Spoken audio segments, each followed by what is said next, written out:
There's a lot about this life in Africa that we're creating that's different and new and probably quite unfamiliar. But there's also a lot that's just the same. As we carve out a place for our family in this beautiful place, we're excited to show you guys everything that makes it special. Perhaps teach us all something we didn't know. That's also very cool. So they're going to stick here firewood in between the gap right there. And give you all a glimpse into a place that perhaps you'd never considered before, because you didn't know what to imagine. Well, imagine this.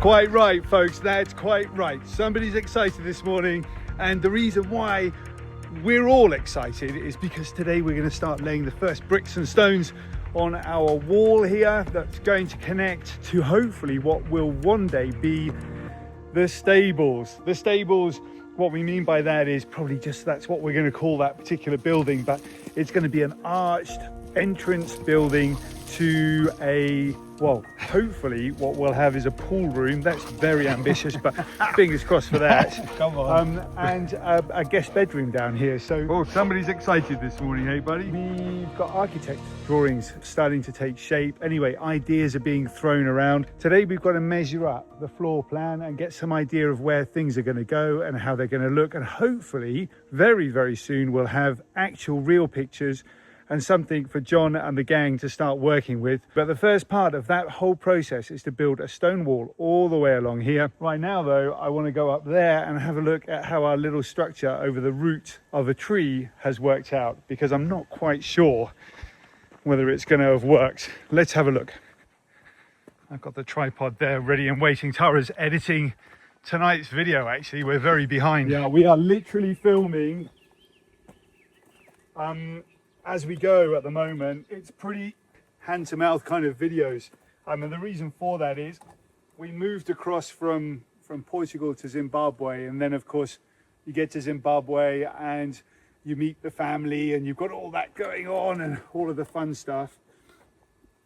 So it's been a little bit of a slow start. We had a week break, and so literally we're filming today for Sunday. Today's Tuesday and Tara's up there editing. No, today's Wednesday and Tara's up there editing tonight's video. I hope you really enjoy it. It should be a fun one.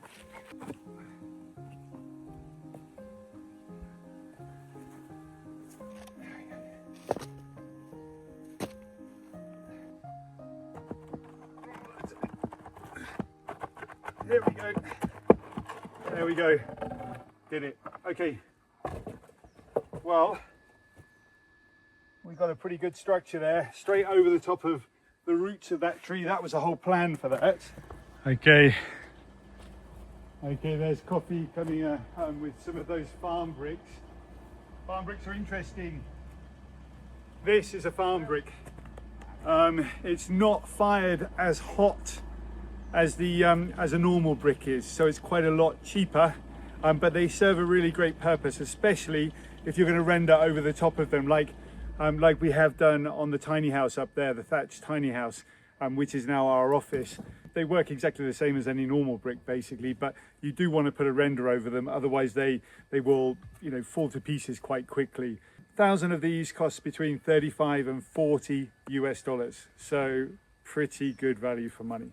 All in all, actually, talking about costs, if we're buying 1,000 of these bricks for about 35 US dollars, and we're buying a truckload of stone there for about $120, this wall, hopefully, with the exclusion of labor, in terms of material cost, shouldn't be too expensive. Fingers crossed. Right.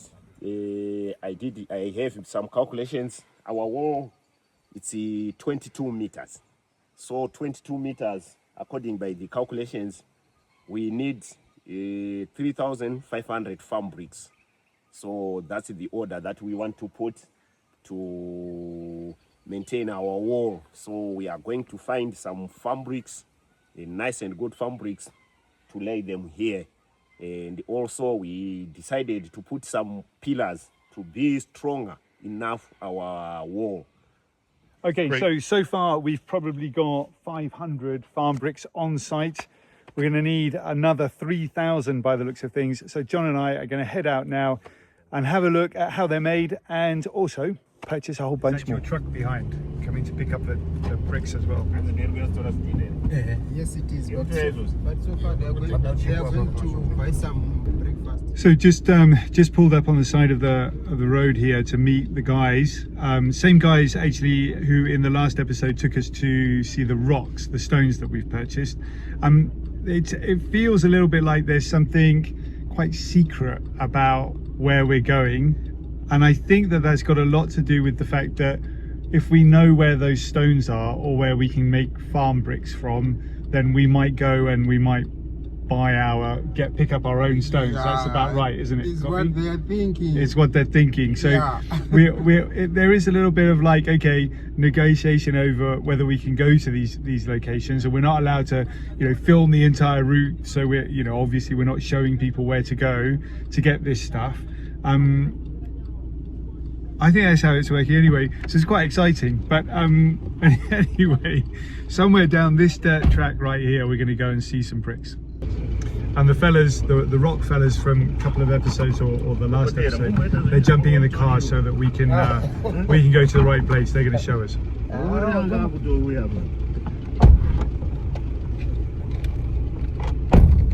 Great, let's go.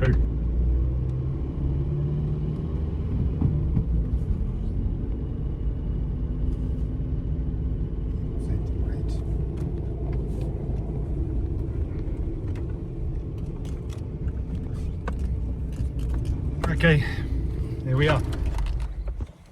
Let's get out and have a look. I've got to let the guys out the back. Kitty locks. Okay.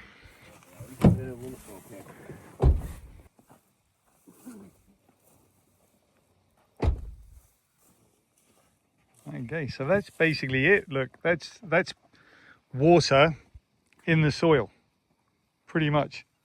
Oh, nice. Okay, that's great. He's going to give us an example. Let's have a look.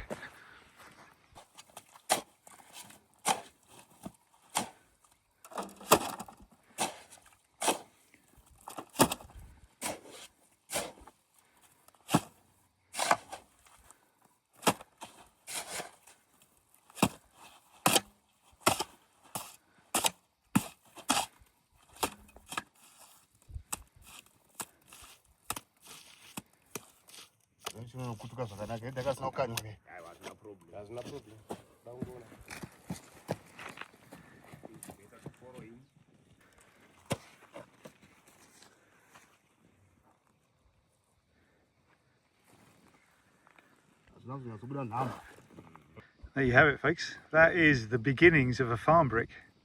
Wow. So how does it work?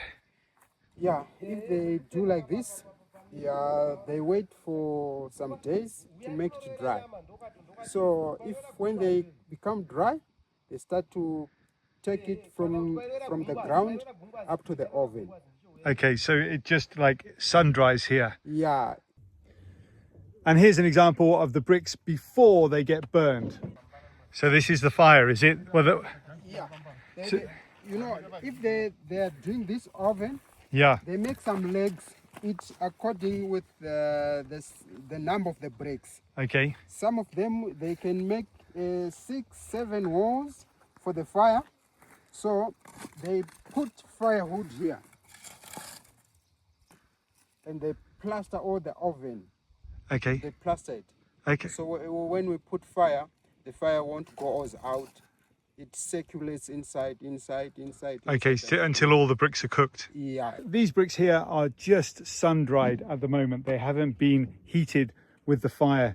That's also very cool. So they're going to stick here firewood in between the gap right there. And so when they put the fire in here, the fire will then start circulating all the way around through both legs, both holes, one hole here, It'll come round the front and go round there. So there'll be a circulation of air all the way around. It'll be the same on the back, making sure that the burn is equal through the pile of bricks. That's pretty cool. Okay, folks, there you have it. That is how they make bricks, farm bricks. Of course, normal bricks, more expensive bricks, are made in a different way. So what are we looking at? We're looking at around about 2,000 to 3,000 bricks being made per day and then fired here for 3 days as a big pile and then taken to whoever's using them. For example, our place. It's not very far, so the transport isn't very much, but it's so interesting that you would just basically find the right piece of soil in the ground, start digging it and making bricks. Something quite wonderful about that, isn't there? And also something very entrepreneurial about it too, almost as entrepreneurial as blowing up a few rocks to clear a way for a housing estate and then taking those rocks to build something else like a wall in somebody's back garden. Brilliant. Really, really brilliant. I absolutely love the African way. So they'll fit the 3,000 bricks in one load. It'll just be one journey. Pretty good.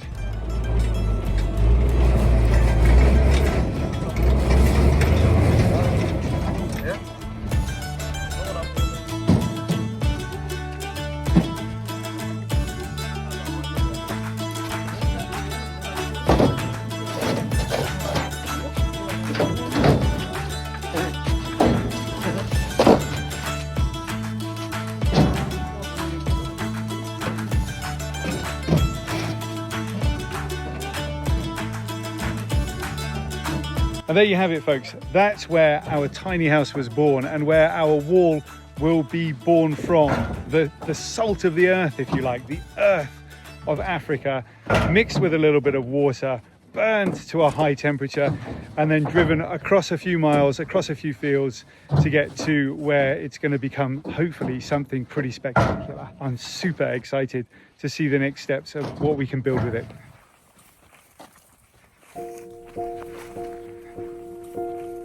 One of the things I love most about Zimbabwe is the pride Zimbabweans have in their country and their willingness to share it. Talk to any native Zimbo and they'll almost always only ever look at what's good in a situation, especially if it's about their beloved land of rocks. This enthusiasm often shines through in places that you wouldn't ever think. Today we were watching rocks get loaded and John, our site foreman, mentioned a few times about a place close by he wanted to show me. A mysterious place in the rocks that perhaps had significance to him and other local people. I couldn't really understand what that significance was. When I asked, John just said something like, because it's cool. And there, in one quick paragraph, you have the spirit of the people of Zimbabwe, land of rocks.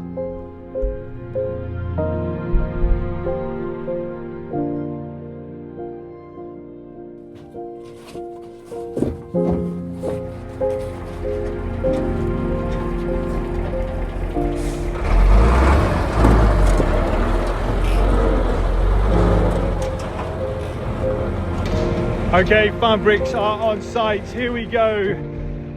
It's time to start building a big wall. I'm excited.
Lots of you ask us every week to see more of life outside of our property. So today is for you guys. It's not just John that gets to go on big adventures of discovery.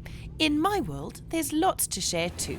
So the boys and I have just popped out. Lots of popping out in this episode. I left John with the guys at the farm and I've come out to get a few veggies. This is our local hydroponics setup and it's pretty amazing. In here, they've got the most delicious cherry tomatoes you could ever wish to have. They've got big tomatoes, they've often got things like peppers, cucumbers, loads of greens, lettuces, all of your fresh herbs, spinach, chard, the most amazing pak choy. And it's the best place to come for fresh greens in town. And the best thing is, you buy them and they come with the roots and you put them in water at home and they last for days, if not weeks. So we pop in here at least once, sometimes twice a week to get our fresh greens. Obviously at the moment we're not growing much because we're not here for long enough to be able to sustain a proper growing cycle of our own. But having this just down the road is a game changer and I absolutely love it. Do we love the hydro, boys? How are we doing? Good. Did you pick tomatoes? Yeah, no. No. Have a look at this.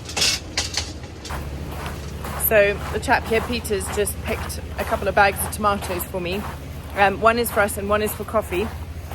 And I'm also going to get myself a bok choy because I just love it. It's so crispy, it's so delicious, and it's so easy to cook. Now, where is it? It's all the way down this end. We're going to have to go around, I think. I can see it at the back, just over there. So let's wander past all of this incredible goodness. And as you can see, all of this is just running on water. I happen to know the owners of this place quite well, and behind here is a whole incredible setup where all of the water is managed. Anyway, there's my bok choy. I think it's the last big one. So you see, you get it with the roots, put the roots in at home, and you're ready for a way. I have also had amazing success with planting these plants with their roots out in the garden at home. I managed to grow a beautiful parsley, a beautiful dill, a couple of lavender. So it's quite incredible what you can do. So here's my haul. 75 US cents for that beautiful fresh pak choy and $2 a kilo for the tomatoes. Isn't that amazing? And guys, I wish you could taste them because they are truly the most delicious cherry tomatoes you will ever eat. Anyway, just a random little outing for you all to see a bit more of our local area. I am going to head back to the farm now and see how the guys are getting on with getting started on that build of that wall. You guys won't believe what's happened in my kitchen. And if you've been with us a while, you know that this is like a trauma that's been with me for many years. And because of that, I'm starting to think I'm cursed. We have had mice move into this kitchen, just like we have mice in every other kitchen we've ever lived in. And it's driving me nuts because they're impossible to find. They get into all of the tiny nooks and crannies. So do you know what I've done? I've called my mouse your data. Tenuous but great. And let me tell you why. Because the mouse in my kitchen is a bit like your data once a data broker gets hold of it. Your data, the mouse, could end up anyway. It could end up underneath the fridge, inside the washing machine, making my oven smell bad, and heaven forbid it ends up in the one place you just don't want your data, the pantry. Just like the mouse eating all of our food in the pantry, your data could spark a whole load of problems for you. If the wrong person gets hold of it, you could find yourself the victim of loan scams, identity theft, and all sorts of other things that you just don't want to happen to your information. So it'd be impossible for me to find your data in my kitchen, and it would also be impossible for you to find your actual data on the internet. That's why we use our friends Incogni. So I clean this kitchen every single day, but it doesn't matter how clean we keep it. We still need some help, which is why you should download Incogni to keep your internet footprint clean and keep your data out of the wrong hands. If you head to incogni.com/TheNewbys and use our special discount code, TheNewbys, you'll get 60% off their annual plan. And Incogni's very clever software will scour the internet looking for all the places that your data has appeared. It will request that it is removed and it will continue to check that it does not reappear. So the mouse is never getting back in the fridge. It definitely won't get in the washing machine. Most importantly, it won't get into the pantry. Incogni saves you days, weeks, probably months of trying to find where all of your data has appeared on the internet. No one's got time for that. So click on the link in the description below. It's incognito.com/thenewbys and use our special code TheNewbys. You'll get 60% off their annual plan and there's a 30-day money-back guarantee. So there's absolutely no risk to giving it a go. Now, I have to go and try and find the other My Data in the kitchen. And I think it is under the fridge.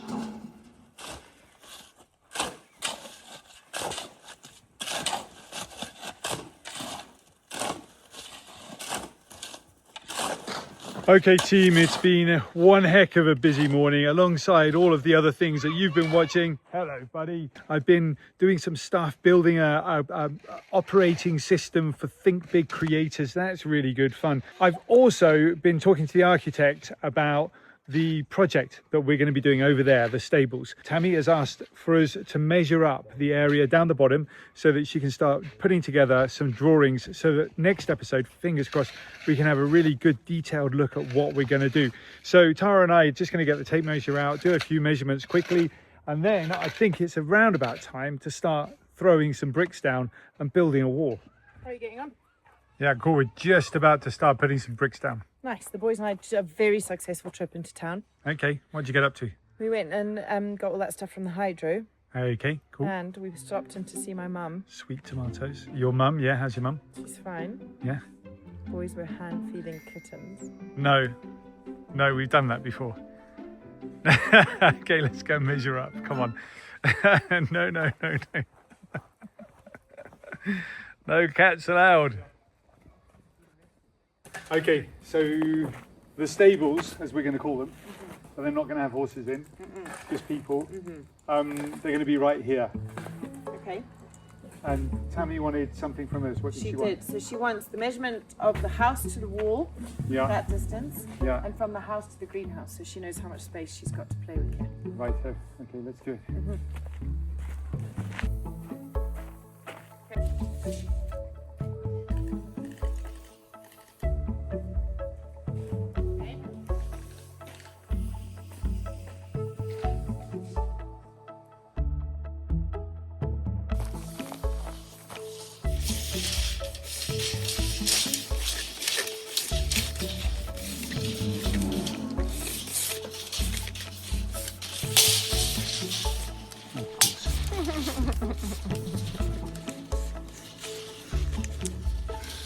That's annoying.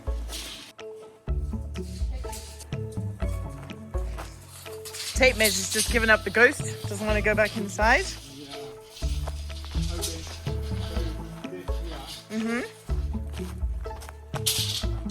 want to just take that over there.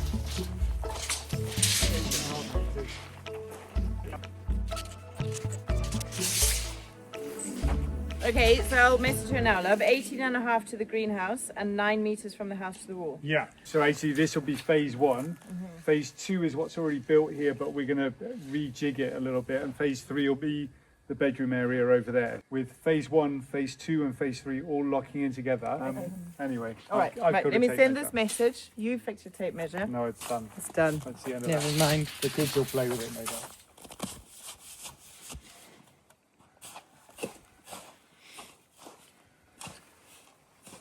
There we go.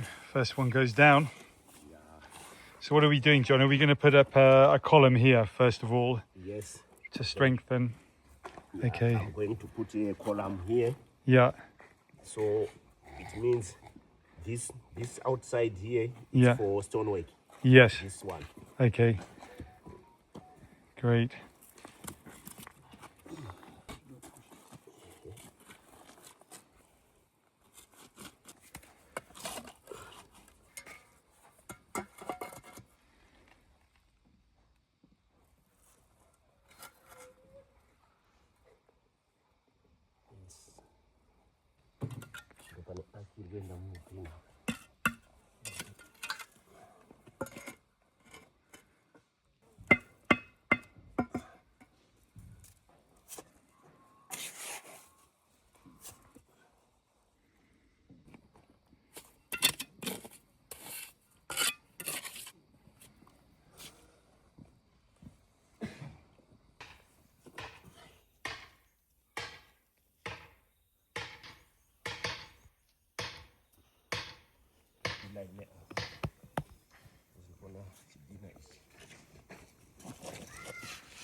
I'm laying a brick, buddy. You want to come and lay one? Yeah. Okay. We're going to start up that end there. Daddy, where can I lay? Daddy. Daddy, I want to lay in this way. I said, no, not yet. We've got to put cement yet. Let's go to the other end where Lovemore is at the moment. You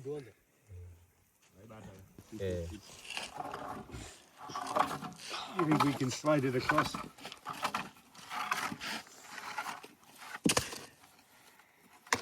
I got a hammer. Okay.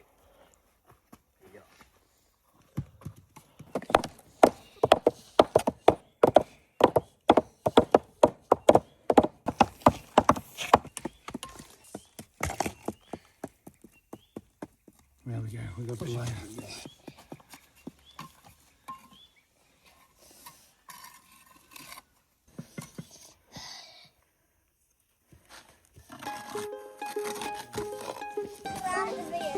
Wait a minute.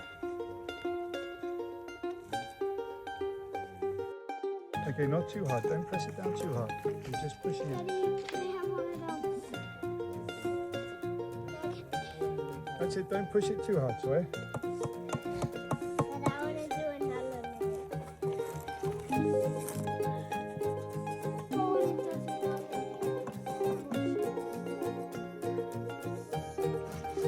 Wait.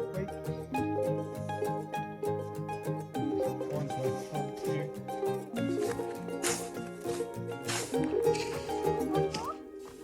Fine.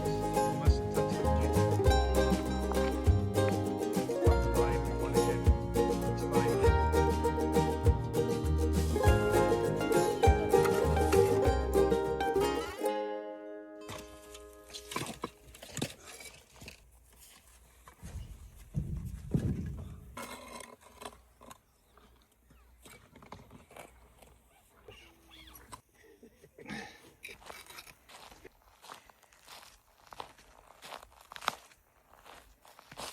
Hey, love.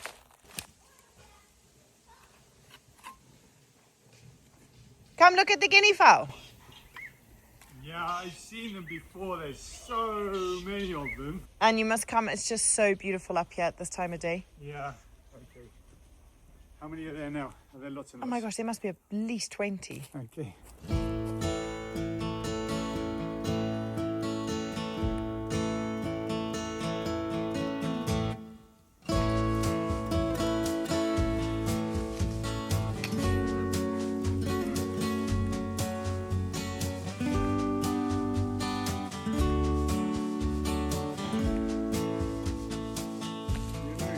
What have you found?